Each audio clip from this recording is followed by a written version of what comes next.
This video is brought to you by CoolStuffInc.com, so if you want to pick up singles or seal product, use a link in the description below, the code KENOBI at checkout to get 5% off your order. This is going to be a different Warhammer Wednesday to usual because it's Warhammer Wednesday meets Magic. That's right, we've got some previews from the upcoming Warhammer deck. They were revealed late last week, but I didn't get around to speaking about them until now. They revealed the 4 different arts for Soul Ring amongst the Commander products that are coming in October. This is interesting because we've never seen a Commander product where each of the Soul Rings is completely different. We've seen many a Soul Ring art over the last couple of years. We've seen different arts in the Spellbook products too, as they focus on each of the colors, but never 4 different Soul Rings for 4 different decks. This is also significant because it shows us that we're getting Commander staples reskinned into 40k as well. Up until now, we weren't 100% sure on the makeup or the composition of these decks, with new cards coming that are 40k and mechanically unique, and the reskinned Fabricate being a promo you got for picking up all 4 from your local game store. What this means is we may get Command Tower and Arcane Signet and other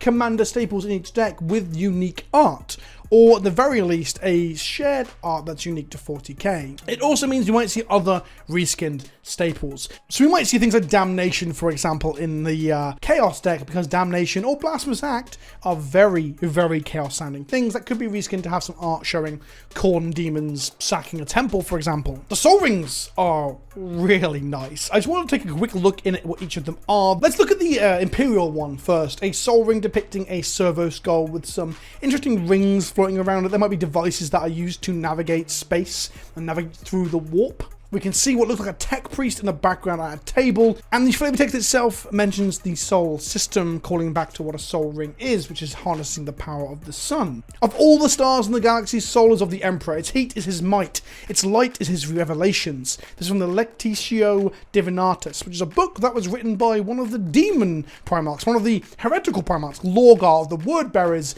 but it began the Imperial cult, it began the Imperial religion that led to people honoring the Emperor as a god, even when he became a corpse on the throne. There is some deep cut references here, baby! The other thing of note here is, what is this skull in the future, the far-flung future, where there is only war, there is no AI. There is no computer AI because, well, they had a war with the AI, similar to a lot of science fiction franchises. So people are scared of it and it's been outlawed. So instead they use the skulls and the brains and the biological parts of criminals to create computers that use their brains for computing power. This ends up being servitors and servo skulls, and basically mindless, inverted commas, zombies where their flesh and bodies are used like automatons and computing power instead of having an AI drive the system. It's slavery, it's against their will, it's pretty grimdark. Welcome to 40k. The Chaos Soul Ring depicts what I thought was a coin. There is a circular object with the 8-pointed Chaos star on it floating above what looks like a stair set. So this thing is massive, and I'll be honest with you, I don't know what this is. If you can tell me in the comment section below what it is, I'd be interested to hear. I thought originally it was a lodge coin, one of the coins that was used to denote that you're part of the secretive lodges that were outlawed by the Emperor in amongst the Space Marine legions during the Horus Heresy that led to the traitors rising up from said lodges and creating a civil war. But it's not a coin, it's a big disc, so I'm just throwing out lore now, it doesn't fucking matter. The flavor text is from Abaddon the Despoiler, the leader of the forces of chaos. As Horus once besieged the Sol system, we shall bring the rotting Imperium to its knees.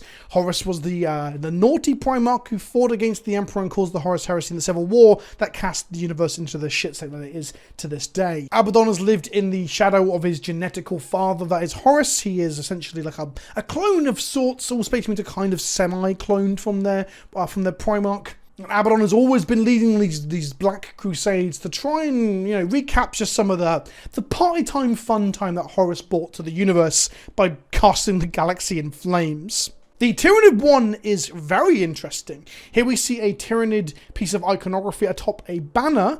If you're wondering how these creatures carry banners, because they're actually sort of like a swarming mass of Starship Troopers meet slivers, well, that's a good question, because this banner isn't carried by Tyranids. Instead, these banners are carried by the forces of the Gene Stealer cults. These are cults that rise up on planets that will eventually be invaded and consumed by the Tyranids, but it happens generations, decades, hundreds of years before the Tyranids arrive, where a forerunner will infect the planet's genetic makeup with Gene Stealer DNA, and then they will breed, these people will breed and have offspring that are born with extra fingers or arms or ridges on their head, and each with each generation they get more and more Genestealer-like. This sows a sort of a subterfuge, a guerrilla force on the planet, which will then sabotage the planet's defenses when the Tyranids show up. They don't actually know that a force of aliens are going to show up and consume the planet's biomass. They just have an overwhelming feeling that they are working towards a better cause, the cause of the Four-Armed Emperor. One day the dark glory of the void will swallow the light of the stars once and for all, says Magus Lucia Kane. I don't know if this is a named character of any relevance, but Magus is one of the leaders of the Genestealer cult. This is exciting because it means the Tyranid deck isn't exclusively just Genestealers and big ugly monsters and creepy crawlies. We're going to get some Genestealer cult stuff as well, which then opens up all the other decks to have more of the tangential and attached things. I mean, the Imperial deck is the force of the Imperium, and we know Inquisitor Greyfax is on the cover of that, and so on and so on. So I do think we'll get good representation for demons in the Chaos deck, for example. Maybe we'll get some Grey Knights and Imperial Guard in the Imperial deck. There's a lot of things this opens up, which is very exciting as a 40k fan. And then we come to the Necron Soul Ring, which seems to depict an orb within a Necron structure similar to that which you would see on top of the Necron monoliths. The monoliths and the Tesseract Vaults and similar are all powered by energy sources that are harnessed from ancient gods that the Necrons have enslaved. Once the Catan sought to rule us, now it is they who serve us, the shards powering our great machines. The technology of the Necrons draws power from creatures that spanned the stars, the Catan, star gods, things that would have had the power of suns. And now instead they have them enslaved, or at least they have them broken into shards that they can use to power their machines and put at the core of some of their ships and larger war machines. I think all of these are fucking sick. There's already so much flavour in just the Soul Rings alone. This would have been an exciting thing. The fact that these are just like parts of a larger product, which could have 100 cards with references like these in them, makes me so fucking excited. I am unbelievably hyped for this product. I should have some previews for the product coming from Wizards, but I can't talk too much about that at the moment, and I will be covering the rest of the reveals from other creators as well as they come.